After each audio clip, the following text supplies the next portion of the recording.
মানের জায়গা আছে। মানে কি হয়?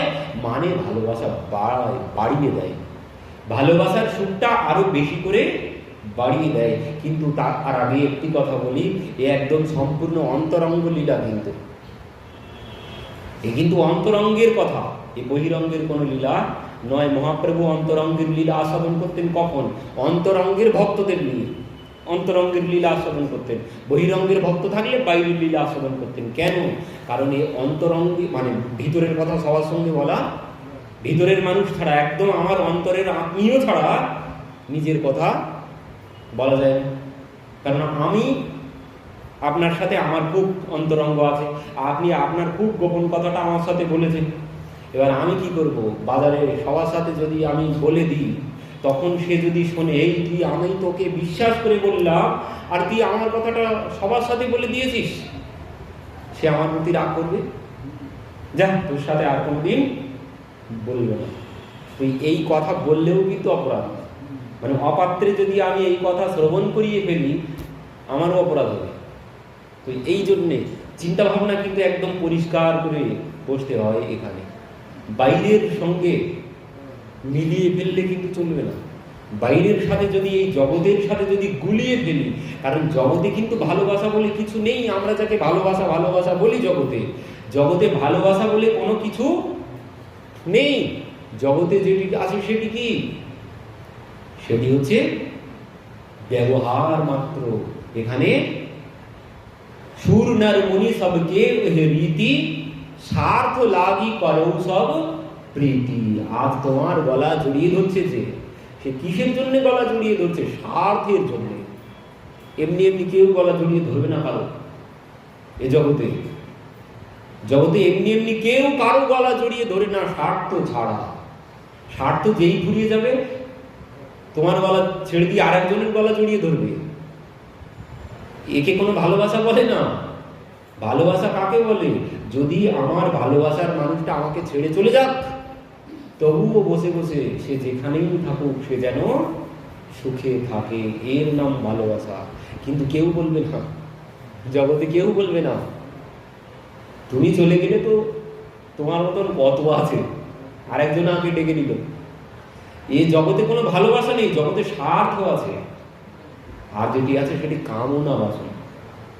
কিন্তু এ যে প্রেমের রাজ্য, এই প্রেমের রাজ্যে কোনো কামনা বাসনা নেই। এখানে সম্পূর্ণ নিষ্কাম প্রেম, কোনো কামনা নেই।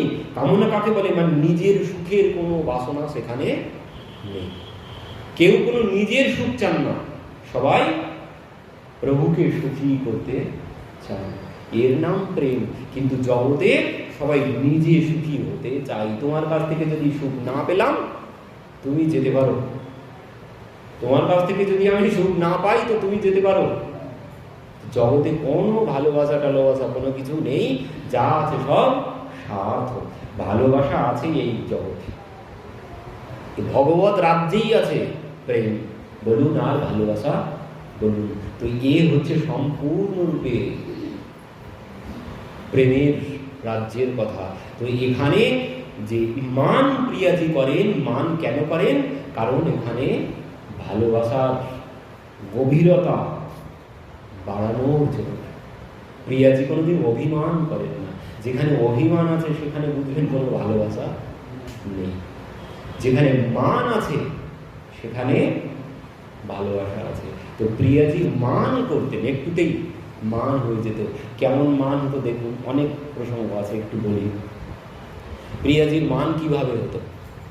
এখন যে প্রত্যেক দিন বিকালবেলা সবাই যেমন বেড়াতে বার হয়, তো সখীগণ বেড়াতে বার হন, আর ওদিকে সখাগণকে নিয়েও প্রভু বাইরে বার হন, হয়ে এবার সবাই একসাথে মিলিত হন। এবার এনার সাথেও অনেক সখা আছে, ওনার সাথেও সখীগণ আছে। একা একা কেউ বাইরে বার হতে পারে না। ওনার সাথে যখন সখীগণ আছে, এনার সাথে সখাগণ আছে। তো এবার ভিতরের কথা কি সবার সম্মুখে বলা যায়? বলা যায় না। এবার যখন আমার তার সাথে খুব ভালো সম্পর্ক হবে, হাজার মানুষের মধ্যে থেকেই আমাদের মধ্যে কথা হয়ে যাবে, কেউ কোনো কিছু বুঝতে পারবে না। কেউ কোনো কিছু বুঝতে পারবে না, ইশারার মধ্যেই আমাদের কথা হয়ে যাবে। তো এইভাবে ইশারায় কথা হতো, সবাই আছে ওখানে অন্তরঙ্গের কথা কারোর সম্মুখে হবে না, ইশারার মধ্যে হয়ে যাবে। আগামী দিন কোথায় দেখা হবে জিজ্ঞাসা করে জানা যাবে না, কিন্তু জিজ্ঞাসাও করা যাবে না। সব কিভাবে বুঝতে হবে? সংকেতের দ্বারা। আজ মিলন হলো, আগামী দিন মিলন কিভাবে কোথায় হবে তোমাকে বুঝে নিতে হবে। কিভাবে বুঝতে হবে? প্রিয়াজি যখন শৃঙ্গার করেন মানে সাজগোজ করেন, সাজগোজের সময় সাজগোজ এমন ভাবে করেন আগামী দিন যেখানে মিলন হবে মানে ওই সাজগোজ দর্শন করলেই বোঝা যাবে যে আগামী দিন অমুক জায়গায় মিলন হবে। এমন ভাবে তিনি সাজগোজ করেন। ধরুন উনি মাঝখানে সুন্দর একটা টিপ পরেছেন, এবার টিপের সাইড দিয়ে তো নকশা ডিজাইন হবে। এবার এই ডিজাইন দেখতে হবে এখানে কি ডিজাইন আছে, কোন ডিজাইন করা আছে। ধরুন জুঁই ফুল এখানে চারিধারে, মাঝখানে টিপের চারিধারে জুঁই ফুল আঁকা আছে। বুঝে নিতে হবে এই জুঁই ফুল যেখানে ফুটেছে আগামী দিন সেখানেই দেখা হবে। এমন ভাবে উনি সংকেত করে আসতেন, মুখে বলা যাবে না যে আগামী দিন কোথায় মিলন হবে, তোমাকে বুঝে নিতে হবে। ধরুন নীল উত্তরীয় পরে উনি এসেছেন, কি বুঝতে হবে?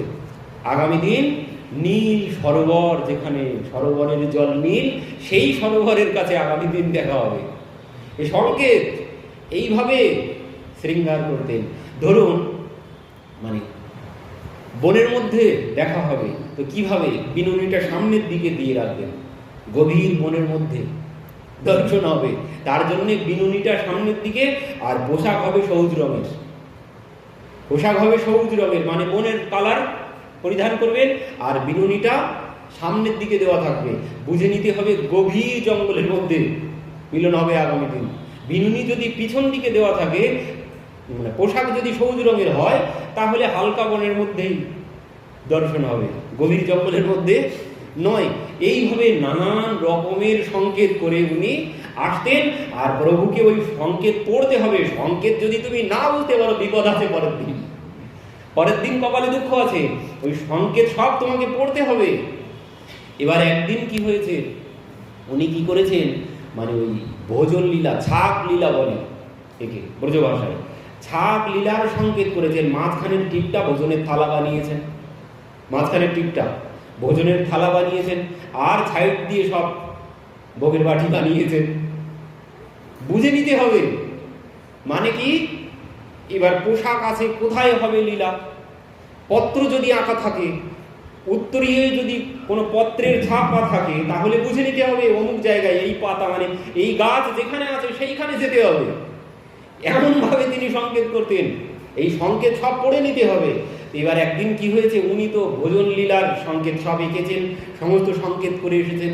এবার কি হয়েছে, এই যে গুমস গরম পড়েছে, গরমে কি হয়েছে, ঘাম হয়েছে কপালে, আর ওই ঘাম যেই ঝরতে শুরু করেছে, এনারা সবাই বসেছেন, ওদিকে সখীগণকে নিয়ে প্রিয়াজি বসেছেন, এদিকে প্রভু বসেছেন সখাগণকে নিয়ে।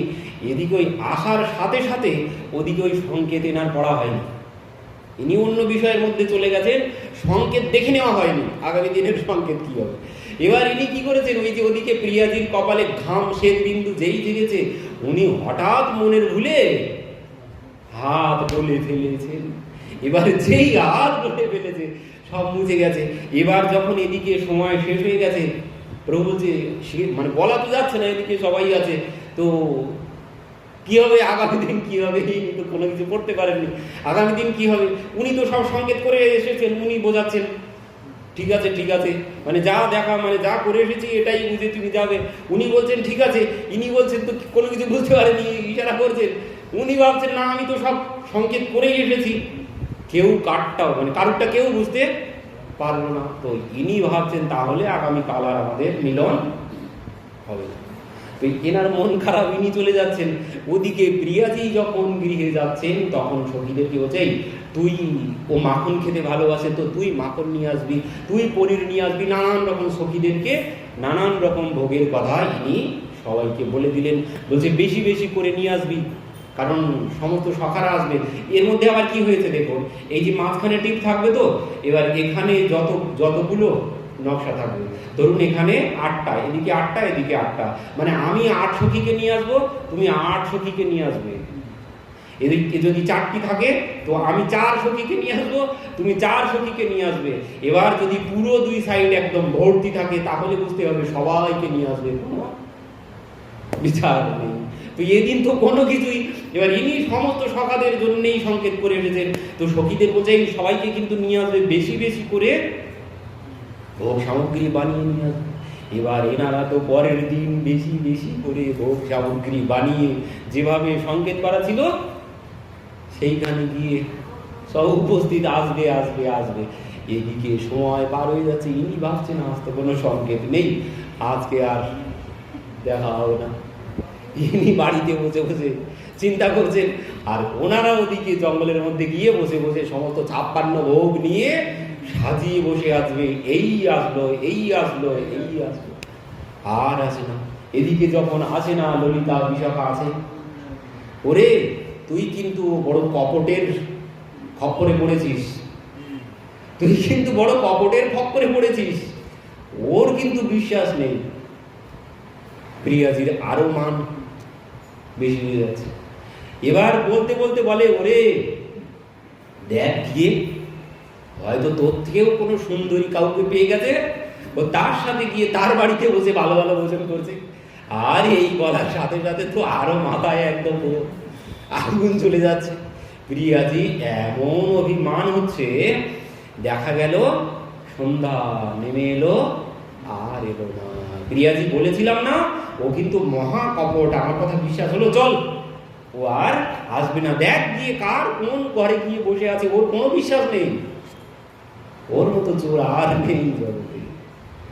এইবার প্রিয়াজি তো মান করে আর ওর সাথে আর কোনোদিন কথা বলবো না। এই অভিমান করতে করতে বাড়িতে চলে গেলেন। এদিকে তো রাত্রিতে ঘুম হচ্ছে না, সকালবেলা সখীরা সব এসেছে, তো এখন কি হবে? বলছেন তোরা রাত্রিতে ভোজন করেছিলি? না, ভোজন করিনি। তো সেই ভোগ সব কি? বলছেন সব আছে, নিয়ে সমস্ত সখীরা সব 56 ভোগ সব এনেছেন। তো কি করবি? তো বলছেন পূর্ণমাসী দেবীকে ডেকে নিয়ে আয়, উনি সব জায়গায় যান। তো পূর্ণমাসী দেবীকে ডেকে আনা হয়েছে। পূর্ণমাসী দেবীকে নিয়ে এসে বলছেন যাও এই সব নিয়ে নন্দভবনে চলে যাও। পূর্ণমাসী দেবীকে বড় চোলা বানিয়ে দিয়েছে, সব 56 ভোগের মধ্যে দিয়ে পূর্ণমাসী দেবীর কাঁধে দিয়ে বলেছে যাও দিয়েছো। এবার পূর্ণমাসী দেবী নন্দভবনের সম্মুখে যখন এসে গেছে, প্রভু তো দৌড়িয়ে বাইরে এসেছেন। কি ব্যাপার, তুমি কোথায় যাচ্ছ? তাও না, তোমার কাছেই আসছি। কাঁধে কি নিয়ে এসেছো? তো বলছে 56 ভোগ। 56 ভোগ? কোথাও কি কোনো উৎসব হচ্ছে নাকি? যে না, তাহলে কোথা থেকে নিয়ে এলে? বলছেন বৃষভানু ভবন থেকে। কেন, বৃষভানু ভবনে কি কোনো উৎসব হচ্ছে নাকি? উৎসব হচ্ছে না। তাহলে? বলছেন প্রিয়াজি পাঠিয়েছে। প্রিয়াজি কি জন্য পাঠিয়েছে? যে প্রিয়াজি রাগ করে পাঠিয়েছে। প্রিয়াজি রাগ করে পাঠিয়েছে, এই কথা শ্রবণের সাথে সাথে এনার পায়ের তলায় আর মাটি নেই। প্রিয়াজি কেন রাগ করল? এনার পায়ের তলায় মাটি সরে গেছে, এনার যেন ত্রিভুবন সব ফাঁকা। এইবার ইনি ছুটতে শুরু করেছেন। এবার ওই ছুটতে ছুটতে দেখছেন যে প্রিয়াজি সখীদেরকে নিয়ে মাখন বিক্রি করতে চলেছেন।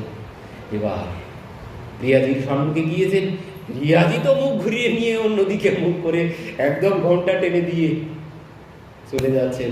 এবার ললিতা, ললিতা কি হয়েছে? করজোড়ে ললিতার সম্মুখে, ললিতা কি হয়েছে? তোমাদের সখী কেন এত মান করেছে? তোমাদের সখী এত কেন মান করেছে? কি হয়েছে? আমি জানি না, আমার কাছ থেকে চলে যাও। বিশাখার কাছে গিয়ে বিশাখা বিশাখা বিশাখা বলো, আমি জানি না, তুমি ললিতার কাছে যাও। কেন? তুমি যে আমাকে বলো আমার মাথায় গোবর পোড়া, আমার সাথে তোমার সাথে কোনো কথা নেই, আমি তোমার সাথে কোনো কথা বলবো না। ললিতা বিশাখা সখীর চরণ গিয়ে ধরেছে। ললিতা বলো, তোমাদের সখী কেন মান করেছে? আমি জানি না, ওর কাছে যাও। ললিতা বিশাখা সখীর চরণ ধরছেন। এই হচ্ছেন জগৎপতি। কেন অভিমান হবে না এনাদের? ইনি বলেছিলেন যদা যদা হি ধর্মস্য গ্লানির্ভবতি ভারত অভ্যুত্থানম অধর্মস্য তদাত্মানম সৃজাম্যহম পরিত্রাণায় সাধুনা বিনাশায় চ দুষ্কৃতম ধর্ম সংস্থাপনার্থায় সম্ভবামি যুগে যুগে। ইনি কিন্তু সেই সহস্র শিক্ষা সহস্র পুরুষা, ইনি সময় হলে সহস্র হাত সহস্র বদন সহস্র চরণ ধারণ করেন যিনি, তিনি আজ যেন তার কাছে আজ ত্রিভুবন শূন্য, ত্রিভুবন শূন্য হয়ে গেছে, ভুলে গেলে চলবে না। ইনি সেই কুরুক্ষেত্রের যুদ্ধে চক্র সুদর্শন চালিয়েছিলেন, ইনি আবার অর্জুনের রথও চালিয়েছিলেন, আর সেই তিনি আজ ললিতা বিশাখার চরণে গিয়ে পড়েছেন। ললিতা কি হয়েছে একবার কৃপা করে বলো, ললিতা তোমার মতন রূপবতী আর জগতে কেউ নেই। বিশাখার কাছে গিয়ে বলছে, বিশাখা তোমার মতো সুন্দরী আর জগতে কেউ নেই, তুমি বলো। এরা তো কেউ কিছু বলবে না। তো বলছেন দেখো এখন বলা যাবে না, আমরা এখন বাজারে চলেছি, কখন বাজার থেকে ফিরে আসি আমাদের বাড়িতে যাবে। বাড়িতে গিয়ে উপস্থিত যখন বাজার থেকে ফিরে এসেছেন, গিয়ে ললিতা বিশাখার চরণে, এখনো সব সময় নেই, এখন কাজ করছি দেখতে পাচ্ছ না, ঘুটে দিচ্ছে। তখন বলছে তুমি যা বলবে আমি তাই করবো ললিতা, বলো তোমাদের প্রিয়া কেন মান করেছে। বলছেন আমি যা বলবো তুমি তাই করবে। বলছেন হ্যাঁ আমি তাই করবো, তুমি যা বলবে আমি তাই করবো, দাও ঘুটে দাও। খবর নিয়ে ঘুটে দিচ্ছে না, জগৎপতি আজ ঘুটে দিচ্ছেন, কেমন অবস্থা হয়েছে দেখুন, গোবর নিয়ে ঘুটে দিতে শুরু করেছে। এদিকে তখন এই অবস্থা দেখে তখন ললিতা বলছেন, গতকাল যে ভোজন লীলার সংকেত করেছিল প্রিয়াজি, তুমি কেন যাওনি? আমরা 56 ভোগ সাজিয়ে বসেছিলাম, তুমি কেন যাওনি? তখন বলছেন কি, গতকাল ভোজন লীলার সংকেত ছিল? বিশ্বাস করো ললিতা, তোমার দিব্যি দিয়ে বলছি আমি কোনো কিছু বুঝতে পারিনি। ললিতা বলছে আমার এখনো বাঁচার আশা আছে, তোমার আমার দিব্যি তুমি দিও না, আমার দিব্যি তোমাকে দিতে হবে না। গতকাল ভোজন লীলার সংকেত ছিল, আমরা সবাই 56 ভোগ নিয়ে বনের মধ্যে বসেছিলাম। বলছে ললিতা তুমি বিশ্বাস করো, তোমার চরণ ধরে বলছি আমি কোনো কিছু বুঝতে পারিনি। পরের দিন আবার যখন বেরিয়েছেন সকালবেলা মাখন বিক্রি করতে, তখন এবার ললিতা বিশাখার কাছে গিয়ে ধরেছেন। তো ললিতা বিশাখা বলছেন এখন কি করি। ললিতা বিশাখা তারা তো বোঝালেন প্রিয়াজিকে, প্রিয়াজি কিছুতেই মান দূর হচ্ছে না, প্রিয়াজির মান কিছুতেই যাচ্ছে না। তখন প্রভু ভাবছেন কি এখন করি। তো এমন সময় নজর পড়েছে ওই কদম গাছের ডালের দিকে, একটা ডাল মানে এক গাছ থেকে বেরিয়ে আর এক গাছে গিয়ে লেগে আছে। তো যেন উনি ভাবছেন এইখানে প্রিয়াকে বসিয়ে আমি ওই দোল দিয়েই মান ভঞ্জন করবো। তো তখন কি করেছেন, ওই নিজেই দৌড়িয়ে দৌড়িয়ে ওই নিজে হাতেই দোলনা বানাতে শুরু করেছেন। এবার নিজে হাতে দোলনা তো বানিয়েছেন, বানিয়ে গিয়ে এবার প্রিয়াজিকে গিয়ে প্রভু বলছেন ऐसो मान नहीं कीजे हट छोड़िए अली, ऐसो मान नहीं कीजे हट छोड़िए अली, तू तो परम से आली वृषुभान की लाली, ऐसो मान नहीं कीजे हट छड़िए अली। বলছেন এমন মান করো না, তুই তো পরম শ্রেয়ানি বৃষভানুকে লালি, তুমি তো মানে পরম জ্ঞানী, তুমি তো সব জানো, তুমি এমন মান করো না প্রিয়াজি, চলো আমি দোলনা বানিয়েছি। ললিতা বিশাখা বলছেন সখী এত করে বলছে, দেখ দেখ নিজে হাতে দোলনা বানিয়েছে, তুই চল। কিছুতেই ইনি যাচ্ছেন না। তো এদিকে ইনি কি করেছেন, ওই দোলনার পাশে গিয়ে বসেছেন। এদিকে কিছুক্ষণ পর প্রিয়াজির যখন মান গেছে, ইনি আস্তে আস্তে সখীদেরকে নিয়ে, কারণ ললিতা বিশাখা বলছে দেখ নিজে হাতে কত কষ্ট করে কত সুন্দর দোলনা বানিয়েছে, চল একবার। এবার যেই মান ভেঙেছে কিনা, ইনি যেই গেছে উনি তো আড়ালে বসে আছে গাছের গায়ে হেলান দিয়ে, কোথায় শ্যামসুন্দর, এসো আমাকে দোল দাও। ইনি বলছেন এই তো আমি এখানে, কি হয়েছে? তো বলছেন আমি বসছি, তুমি এবার দোল দাও। মানে আমি দোল দেবো মানে? আমার দোলনা আমি বানিয়েছি, আমি অন্যকে বসিয়ে দোল দিতে যাবো কি জন্য? আমার দোলনা আমি বসবো, আমি নিজে দোল খাও, আমি নিজে দোল খাবো, আমি আমার দোলনায় অন্যকে বসাবো কেন? ঘুরে গেছে, যেই প্রিয়াজি এসেছেন ইনি সম্পূর্ণ ঘুরে গেছেন। এই ললিতা, বিশাখা, একে নিয়ে যা, বড় লোকের বেটি, বড় লোকের কাছে নিয়ে যাও, আমার দোলনায় আমি বসাবো না। এই কথা যেই বলেছেন, ইনি বলছেন আমি বসবই এই দোলনায়, উনি বলছেন আমি কিছুতেই বসাবো না আমার দোলনায়। এবার তো দুইজনের মধ্যে দ্বন্দ্ব বেঁধে গেছে। ইনি বলছেন আমি বসবো, উনি বলছেন না, আমার দোলনায় আমি কাউকে বসাবো না, আমি বসবো। এবার ওই করতে করতে ইনি বলছেন না আমি বসবো, উনি বলছেন না আমি বসবো। তখন সখীরা বলছেন, দেখ সখী, প্রভুকে বলছেন দেখো তোমরা এইভাবে ঝগড়া করো না। তো কি করবো? বলছেন তোমরা দুইজন এমন কিছু একটা লীলা করো, তো যারটা বেশি ভালো লাগবে সেই আগে বসবে। এবার ওই দুইজনা মানে গাইতে শুরু করেছেন, প্রভু গাইতে শুরু করেছেন, আর সেই গীত শ্রবণ করে সমস্ত জগৎ মোহিত, প্রভুর গীতে সমস্ত জগৎ মোহিত হয়ে যাচ্ছে। ললিতা বিশাখা বলছেন এই বসবে আগে। ললিতা বিশাখাও প্রভুর গীত শ্রবণ করে মোহিত হয়ে গেছেন।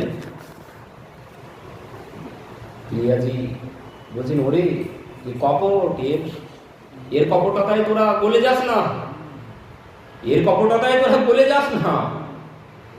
পরবর্তীতে প্রভু যখন গীত বিশ্রাম দিয়েছে, ললিতা বিশাখা তারা তো ভেবেই নিয়েছে যে ওই আগে বসবে, কিন্তু যখন প্রিয়াজি গাইতে শুরু করেছে, এনার গীতে কি হয়েছিল? সমস্ত জগৎ মোহিত হয়েছিল। আর ইনি যখন গাইতে শুরু মানে প্রিয়াজি যখন গাইতে শুরু করেছেন, তখন কি হয়েছে? তখন মানে যার গীতে জগৎ মোহিত হয়েছে তিনি মোহিত হয়ে গেছে, তার আর কোনো জ্ঞান নেই, সমস্ত জ্ঞান হারিয়ে ফেলেছে। প্রিয়াজির বদনে গীত শ্রবণ করে প্রভু সম্পূর্ণরূপে জ্ঞান হারিয়ে ফেলেছে।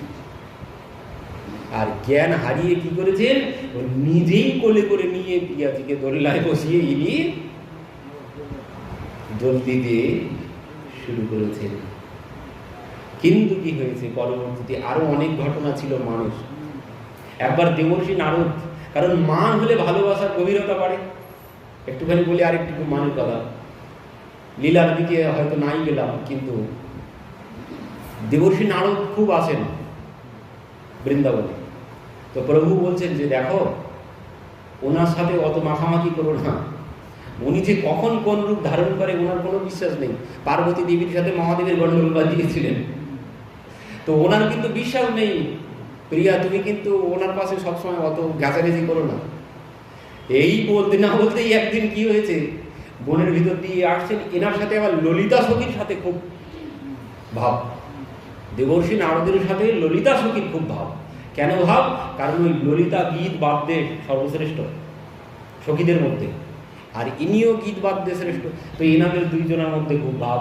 আর ইনি ললিতা সখী মানে দেবর্ষী নারদ ললিতা সখীর কাছে যান আগে, ললিতা সখী দেবর্ষী নারদকে নিয়ে প্রিয়াজির কাছে আসেন। তো এবার কি হয়েছে, ললিতা সখীর কাছে এসেছেন, ললিতা সখী ওই ঝুলনের জন্য কি করেছেন? এই মালা বানাচ্ছেন।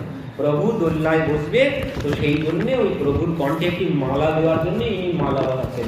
যারা মালা বানান, তারা কে মালা বানান? প্রভুর জন্য, ভগবানের জন্য মালা কে বানান বলুন? তাকে একটা ভালো সংবাদ দিন, মানে জানার বিষয় আছে। মানে সেবার মধ্যেও কিন্তু রাজসিক তামসিক সব দিক আছে। মালা আমরা বানাই সবাই, কিন্তু আমরা যে মালা বানাই ওতে কিন্তু প্রভু প্রসন্ন হন না। কোন মালায় প্রসন্ন হন? যে সূচ সুতো দিয়ে যে মালা বাঁধি ও তামসিক মালা। সূচ একটা অস্ত্র, ফুলের মধ্যে যখন সূচ দেওয়া হবে ও তামসিক হয়ে গেল, ওতে কিন্তু প্রভু প্রসন্ন হন না। মালা সর্বশ্রেষ্ঠ সাত্ত্বিক মালা যেটি, সেটি হচ্ছে বিনা সুতোর মালা, যেখানে কোনো সুতো থাকবে না, সেটি হচ্ছে সর্বশ্রেষ্ঠ। আরেকটি অপশান আছে, সেটি হচ্ছে এই বনের থেকে নানান গাছের সুতো বার হয়, সেই সুতো দিয়ে মালা তৈরি করতে হবে, কোনো সূচ ব্যবহার করলে, অস্ত্র ব্যবহার করলে হবে না, তাতে প্রভু প্রসন্ন হন। আর সব থেকে বেশি যদি বিনা সুতোয় গাঁথা হয়, সেই মালাই সব থেকে সর্বশ্রেষ্ঠ মালা, তাতে প্রভু সব থেকে বেশি প্রসন্ন হন। সূচ সুতোর মালায় তিনি প্রসন্ন হন। তো ললিতা সখী কি করছেন, ওই বিনা সুতোর মালা গাঁথছেন, বনের থেকে পুষ্প সংগ্রহ করে বিনা সুতোর মালা গাঁথছেন। মালা কমপ্লিট হয়ে যাচ্ছে, পুনরায় মালা খুলে ফেলছে। কেন? ভাবছেন এ হয়তো বড় হয়ে গেছে, বড় হলেও অসুবিধা, ছোট হলেও অসুবিধা, এই পর্যন্ত যদি থাকে অসুবিধা, বেশি বড় হয়ে গেলেও অসুবিধা। তো একবার ভাবছেন বড় হয়ে গেছে, একবার ভাবছেন ছোট হয়ে গেছে, খুলে ফেলছে। দেবর্ষি নারদ এসে দাঁড়িয়ে দেখে দেখে একদম বোরিং। ললিতা সখী একবার খুলছে আর একবার গাচ্ছে, 10 বার হয়ে গেল। দেবর্ষি নারদ বলছে, কি ব্যাপার ললিতা, তুমি কি করছো? একবার খুলছো, একবার পুনরায় গাচ্ছো, কি হয়েছে তোমার? তো বলছে, আমি ভাবছি বড় হয়ে যাচ্ছে কি ছোট হয়ে যাচ্ছে, আমি সিদ্ধান্ত করতে পারছি না। তো দেবর্ষি নারদ বলছেন, আমি সিদ্ধান্ত করে দেবো, তুমি কেন আর খুলে না, আর মালা খুলে না। তো ইনি মালা করেছেন। এবার সেই মালা বলছেন, এটি কি ঠিক হয়েছে? বলছেন, হ্যাঁ ঠিক হয়েছে। তো বলছে, কি করে বুঝবো? কারণ একটি মালা গাঁথতেও বহু সময় লাগে, বিনা সুতোর মালা। তো তখন যখন এবার দরকার হবে, তখন পরিয়ে যদি দেখি ছোট হয়েছে বা বড় হয়েছে, প্রভু আনন্দ পাবেন না। প্রভু যদি আনন্দ না পান, তাহলে তো কোনো লাভই হলো না মালা তৈরি করে। তো এই জন্যে এখন কি করে বুঝবো যে মালা ঠিক হয়েছে? তখন দেবর্ষি নারদ বলছে, তাহলে যদি বুঝতে চাও তো আগে একটুখানি রিহার্সেল করে নিলেই তো বোঝা যায়। তো রিহার্সেল করবো কি করে? বলছে, তাকে পড়িয়ে দেখতে হবে, রিহার্সেল মানে ঠিক হয়েছে কিনা আগে পড়িয়ে দেখতে হবে। তো বলছে, তুমি চিন্তা করো না, আমি ব্যবস্থা করছি। এদিকে দেবর্ষি নারদ চলে গেছে প্রভুর কাছে, প্রিয়াজি দুইজন পাশে আছেন বসে। বলছেন, প্রভু বড় দরকারে এলাম। কেন? বলছেন, একজন মহাপুরুষ আপনার অপেক্ষায় বসে আছে, একটুখানি দর্শন করে আপনি চলে আসবেন। আপনার অপেক্ষায় বসে আছে, বড় পরিশ্রম করে, আপনি সেই মহাপুরুষের সাথে একটু দর্শন করে চলে আসবেন। তো ইনি প্রিয়াজি কোনোদিন একা একা ছাড়তেও চান না, ইনি একা একা আসেন না, কেউ কোনোদিন চান না যে দুইজনকে বিচ্ছেদ ঘটানো, সবাই চান একসাথে করাতে। কিন্তু দেবর্ষি নারদের প্রতি প্রিয়াজিরও বড় বিশ্বাস আছে। তো বলছেন, ঠিক আছে নিয়ে যান। বলছেন, প্রিয়া তুমি চিন্তা করো না, আমি এক্ষুনি প্রভুকে নিয়ে চলে আসবো। এবার ইনি নিয়ে ললিতা সখীর কাছে গেছেন। এবার ললিতা সখীর কাছে যখন গেছে, ললিতা বলছেন, দাও ললিতা, মালাটা পরিয়ে দাও, দেখি ঠিকঠাক হয়েছে কিনা। ললিতা গিয়ে মালা পরিয়ে দিয়েছে। এবার যেই ললিতা মালা পরিয়ে দিয়েছেন, ললিতা বলছেন, এই মালা যে পরিয়ে দিলাম, তো দোলনায় বসলে মালা দুলবে কি দুলবে না তা তো বুঝতে পারছি না। তো দেবর্ষি নারদ বলছে, অত কেন চিন্তা করছো, তো দোলনায় তো বসিয়ে দেখলেই বোঝা যায়। প্রভু বসে বসে একটুখানি দেখে নি দোল দিলে কেমন লাগছে মালা পরে, দেখার জন্য। তো উনিও একটুখানি বসেছেন। তো বলছেন, একা একা বসে তো ঠিক বোঝা যাচ্ছে না যে মালা পরে কেমন লাগছে। প্রিয়াজি যদি পাশে না থাকে, মালা যদি দোলনা খেয়ে প্রিয়াজির অঙ্গে না যায়, ভালো লাগবে কি? তো এই মালা প্রিয়াজির অঙ্গে যাবে কিনা দোল দেওয়ার সময়, তা তো বুঝতে পারছি না। দেবর্ষি নারদ বলছে, একটা পথ আছে বোঝার। কি পথ আছে? ললিতা কি বলছে, ললিতা তুমি বসো পাশে, একটুখানি আমি দেখে নিই, বোঝা যাবে যে প্রিয়াজি পাশে বসলে কেমন লাগবে। তো প্রভু বলছেন, ঠিক আছে ললিতা তুমি একটুখানি বসো, কেমন লাগে একটুখানি দেখে তুমি নেমে যেও। এই বলে ললিতা সখীকে বাম সাইডে বসিয়ে দিয়েছে। আর যেই ললিতা সখী বসেছেন, দেবর্ষি নারদ ধরে দোল দিতে, দেবর্ষি দাঁড়াও দাঁড়াও। দেবর্ষি, কি করছো বাবা, কি করছো? দাঁড়াও আমি নামি। আর নামা যাবে না। এবার ইনি দোল দিয়েই চলেছেন, দোল দিয়েই চলেছেন। ওদিকে ঘন্টা ফুটতে যাচ্ছে। প্রিয়াজি ভাবছেন, কি ব্যাপার, দেবর্ষি বলে গেল এক্ষুনি আসছি নিয়ে, 1 ঘন্টা হতে গেল এখনো এলো না, কি হলো? তো ইনি খুঁজতে বেরিয়েছে। এদিকে দেবর্ষী নারদ কি করেছে, জোরে মানে জোরে দোল দিলে কি তো আর নামাও খুব সমস্যা দোলনা থেকে। তো ওদিকে যখন প্রিয়াজি খুঁজতে বেরিয়ে গেছে, ইনি কি করেছেন, জোরে দোল দিয়ে ইনিও আগে আগে বেরিয়ে পড়েছেন প্রিয়াজির সম্মুখে গিয়ে। এবার প্রিয়াজি বলছেন, কি ব্যাপার, আপনি তো ডেকে নিয়ে এলেন, সে কোথায় গেল, সে কোথায় গেল, চলো দেখবে, আমি বারবার বলেছিলাম তুমি চলো দেখবে। এবার দেবর্ষী নারদ প্রিয়াজিকে নিয়ে আসছেন। ওদিকে কি হয়েছে, দেবর্ষী নারদ প্রিয়াজিকে যখন নিয়ে এসেছেন তখন দেখছেন যে ওই জোরে জোরে দোল দিয়ে গেছেন, ইনি তো দোল খাচ্ছেন, কোনো ব্যাপার নেই। এদিকে দেবর্ষী নারদ দূর থেকে দেখাচ্ছেন, ওই দেখো আমি বারবার বলেছিলাম প্রিয়াজি যদি দেখে ফেলে, প্রিয়াজি কিন্তু মান করবে, তুমি ললিতাকে পাশে বসিও নাই, দেখো আমার নিষেধ কিছুতেই মানেনি, ললিতার সাথে দোল খাচ্ছে। আর ইনি যখন দেখেছেন দূরে প্রিয়াজি এসেছে, ইনি সেই দোলনা থেকে লাফ দিয়ে ঝাঁপ দিয়ে গিয়ে প্রিয়াজির চরণে গিয়ে মাথা নত করে পড়েছে, প্রিয়াজি রক্ষা করো। সব এই দেবর্ষীর জন্যে। দেবর্ষী বলছেন, প্রিয়াজি আমি বারবার নিষেধ করেছি, আমি সেই মহাপুরুষের কাছে নিয়ে যাওয়ার জন্য ডেকে এনেছিলাম, তার কাছে তো গেল না। পথের মধ্যে ললিতার সাথে দেখা হলো, ললিতাকে বলছে, ললিতা তুমি আমার বাম পাশে বসো, দোল খাবো বলে সেই ললিতাকে নিয়ে এরা দুইজন দোল খাচ্ছে আর আমার দোল দিচ্ছে। ওদিকে তো দেবর্ষী নারদের এই কথা শুনে প্রিয়াজির তো আরো মান বেড়ে যাচ্ছে। আর ভগবান ইশারায় বলছেন, দেবর্ষী কোন জন্মের প্রতিশোধ নিচ্ছ এইভাবে, কোন জন্মের প্রতিশোধ নিচ্ছ এইভাবে। এদিকে ইনি মানাতে শুরু করেছেন, কিছুতেই তো তিনি আর মানছেন না। পরবর্তীতে চরণ ধরেছেন প্রিয়াজি প্রভু, চরণ ধরেও প্রিয়াজি মান ভঙ্গ হচ্ছে না। তখন কি করেছেন প্রভু, প্রিয়াজিকে কোলে নিয়ে নিজে উত্তরীয় দিয়ে, সেখানে ওই গাছের ডালে দুই সাইডে নিজের উত্তরীয় বেঁধেছেন, বেঁধে প্রিয়াজিকে ওই উত্তরীয়, আমরা যেমন কাপড়টা নিয়ে দোলনা করি না, ওই কাপড়ের দোলনার মধ্যে প্রিয়াজিকে বসিয়েছেন। দোলনার বৈশিষ্ট্য আছে কিন্তু একটা, এই দোলনা এমনি এমনি নয়। দোলনার মধ্যে বসলে কি হয়, দোলনার মধ্যে বসলে যত প্রকারের টেনশন আছে সব টেনশন চলে যায় মাথার থেকে, কোনো টেনশন থাকে না। যদি কেউ দোলনায় বসে বসে দোল খেতে থাকে তো মাথার মধ্যে যত প্রকারের টেনশন, যত প্রকারের চাপ থাকে, সমস্ত চাপ সব দূর হয়ে যাবে। তো এই জন্য প্রভু কি করেছেন, কোলে করে নিয়ে ওই দোলনা বানিয়েছেন নিজের উত্তরীয় দিয়ে, বানিয়ে দোলনার মধ্যে বসিয়ে দোল দিচ্ছেন। কিন্তু আর একটা সমস্যা আছে। সমস্যাটা কি, যেমন দোলনায় বসলে টেনশন দূর হয়, কিন্তু যিনি টেনশনগ্রস্ত ব্যক্তি তিনি কোনোদিন দোলনায় বসবেন না, কোনোদিন তাকে বসানো যাবে না।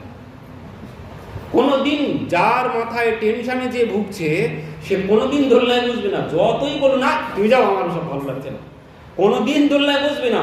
কিন্তু যদি একবার বসে যায় কোনো টেনশন আর থাকবে না।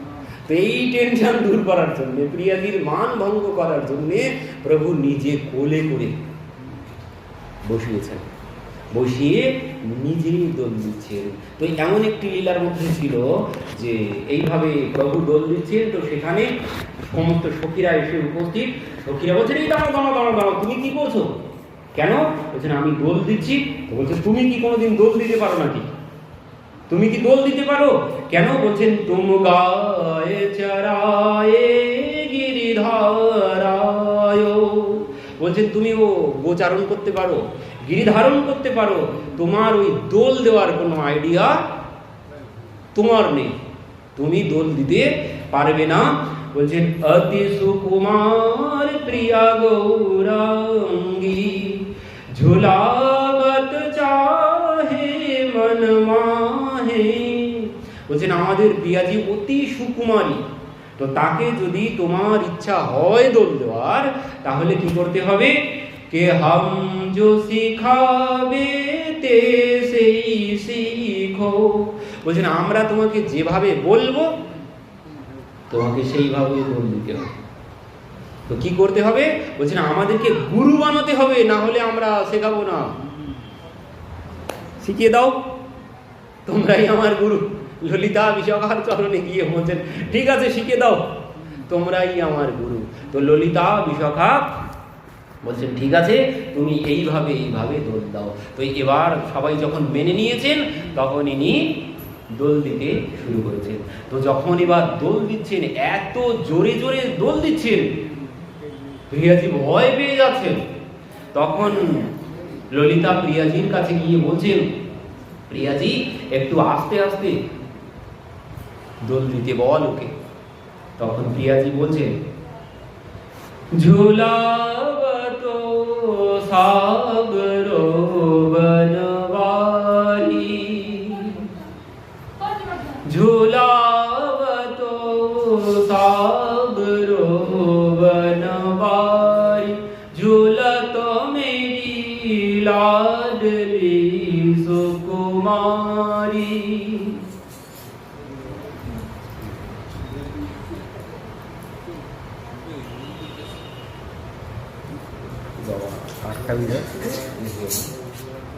একটুখানি, হ্যাঁ 8টা বেজে যাচ্ছে, 8টা বাজে যাওয়ার কথা ছিল। কি হয়ে যাচ্ছে? ঝুলাবতো সাগরো বনবারি, ঝুলাবতো সাগরো বনবারি,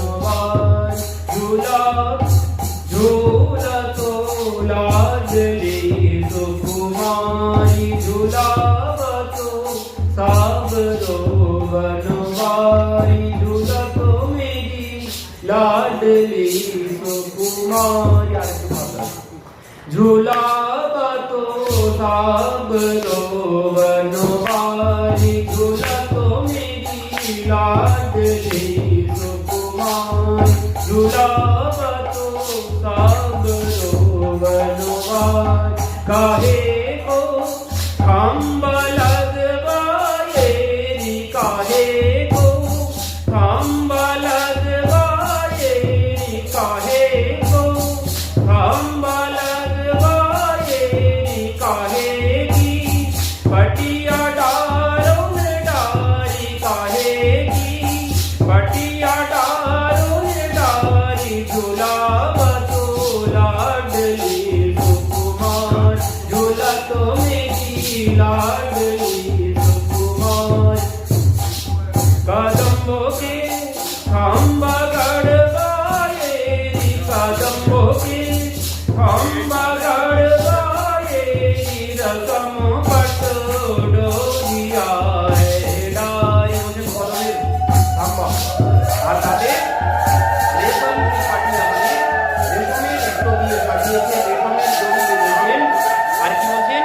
ঝুলতো মেরি লাডলি সুকুমারি, पकड़ दो डोर बिराजे तेजी, पकड़ दो डोर बिराजे तेजी, देते लोटा गोवर्धन धारी, पकड़ दो डोर बिराजे तेजी, पकड़ दो। কি করেছেন প্রিয়াজি? ওই দুই সাইডে দড়ি ধরেছেন, মানে প্রভু তো জোরে জোরে দৌড় দিচ্ছেন, তিনি ভয় পেয়েছেন, ভয় পেয়ে দুই ধারে দড়ি ধরেছেন আর প্রভু জোরে জোরে দোল দিচ্ছেন। পরবর্তীতে সখীদেরকে বলছেন, ওরে একে একটু আস্তে আস্তে দোল দিতে বলো। তো প্রভুকে যখন গিয়ে বলা হয়েছে যে তুমি আস্তে আস্তে দোল দাও, আমাদের প্রিয়া ভয় পাচ্ছে, তো প্রভু বলছেন, ডরো মতো রাধিকা রানী, ডরো মতো রাধিকা রানী, ডরো মতো রাধিকা রানী, हमें तो तुम प्राणों से है प्यारी, हमें तो तुम प्राणों से है प्यारी, झुलावतो सागरो बनवारी। কি বলছেন? প্রিয়া তুমি ভয় পেও না। কেন বলছেন? আমি তো তুম প্রাণো সে প্যারি, বলছেন তুমি আমার প্রাণের থেকেও প্রিয়। আর যে যার কাছে প্রিয় হয় সে কোনোদিন চায় না যে আমার প্রিয় মানুষটা কষ্ট পাক, চায়? কোনোদিন চায় না। তো এর প্রমাণও আছে, আমি আর এমন সময় নেই। তো তো বলছেন প্রিয়া তুমি কোনো চিন্তা করো না, আমার প্রাণের থেকেও তুমি আমার কাছে প্রিয়, আমি তোমাকে কোনো ভয় করতে হবে না, কোনো চিন্তা তোমাকে করতে হবে না। তো প্রভু দোল দিয়ে যাচ্ছেন ঝুলাবতো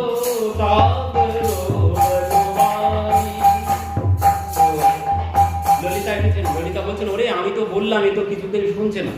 তো ললিতা এবার যুক্তি শেখাচ্ছে, মানে কম তো কিছুতেই করছে না। তো ললিতা বলছেন সখী তুই এবার এই কথা বল, কি যহু দিশি লতা পাতা দ্রুম বেলি, যহু দিশি লতা পাতা দ্রুম বেলি, লাল कहूं उर्जेंगी बेनी हमा, যহু দিশি লতা পাতা দ্রুম বেলি, যহু দিশি লতা পাতা দ্রুম বেলি, লাল कहूं চারিদিকে লতা পাতা কাঁটা আছে, তো আমার বিনুনিটা লতা পাতা কাঁটার সাথে বেঁধে যেতে পারে, তুমি আস্তে আস্তে দোল দাও। তো উনি কি বলছেন, ডারো মত রাধিকা রানী, ডারো মত প্রিয়াজি, দেখনা উলঝন তুঙ্গ প্রিয়াজি, দেখনা উলঝন তুঙ্গ লাও মোর মুকুট সবারি, লাও মোর মুকুট সবারি। প্রিয়াজি তোমার বিনুনিটা সর্পের মতো, তোমার বিনুনিটা সর্পের মতো।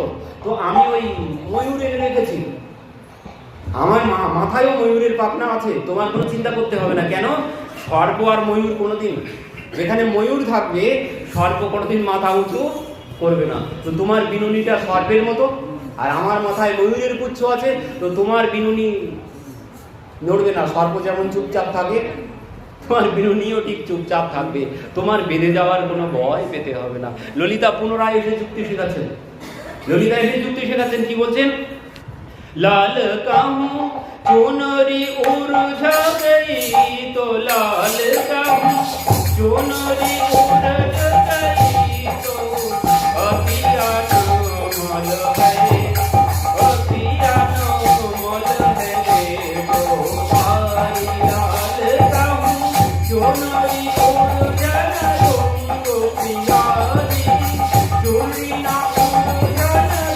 तो बांध दो।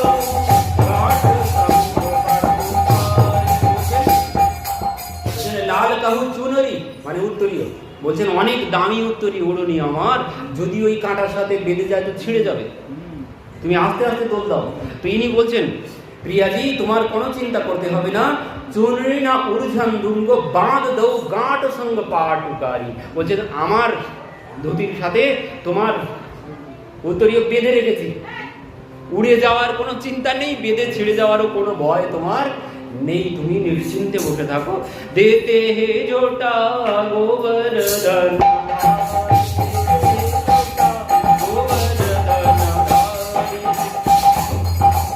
গলে কি মাল লাল চোটি, গলে কি মাল লাল চোটি, বিখর যায় মোদি রাজা, গলে কি মাল লাল চোটি।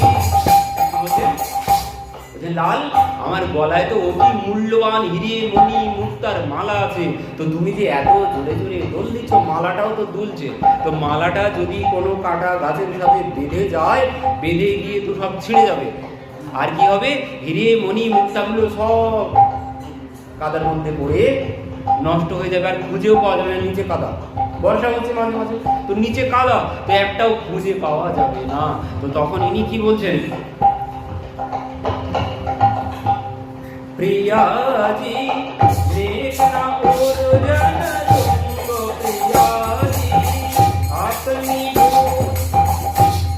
प्रियाजी अपनी भुजाओ की मान, प्रियाजी अपनी भुजाओ की मान दो,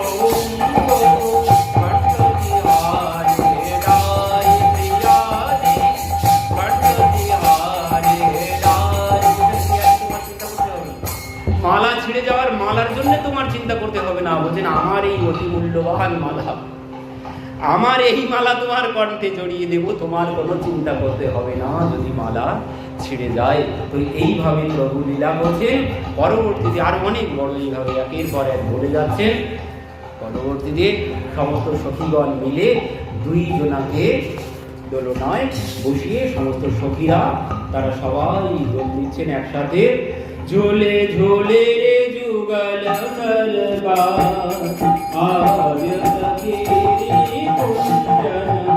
ঝোলে ঝোলে রে যুগল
সব দিক থেকে মিলিয়ে করে দিলাম একদম স্মাইলিং। দিদি আর ওখানে আরতি করা ওই জন্যই তো বাংলা একটুখানি আমি 2 লাইন করেই দিলাম। আর একদম আর একদম সময় দিদি একদম ওখানে ওখানে আরতি করে 8টা দিন ওখানে 8টায় আরতি হয়। আর পারো না, আর হবে না। আমি তার জন্যই সব একসাথেই করে দিলাম। একটুখানি সমস্যা হয়ে যাবে, ওখানে কেউ নেই, ক্ষমা করবেন একটুখানি।